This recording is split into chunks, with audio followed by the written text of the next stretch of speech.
Hello guys, आप लोग सब कैसे हो? हम सब आशा करते हैं अच्छे हैं। हमारा देखना फ्रिज कल नई फ्रिज लाए अभी तक साल भर भी नहीं खराब होगी, तो कल आए गैस भरवाने वाले पर गए पर उनके हुए नहीं। बाकी काम तो देखो आज करेंगे, कल कितने मेहनत करे बेचारे, लगे रहे।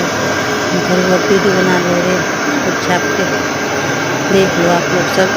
प्लीज़ मेरी वीडियो को लाइक कमेंट करो, प्लीज़ आगे को भेजो। यूट्यूब से रिक्वेस्ट करो, हम भी मेहनत करते हैं। आप लोग जब सपोर्ट करोगे तो हमें वीडियो बनाने में बहुत अच्छा लगता है।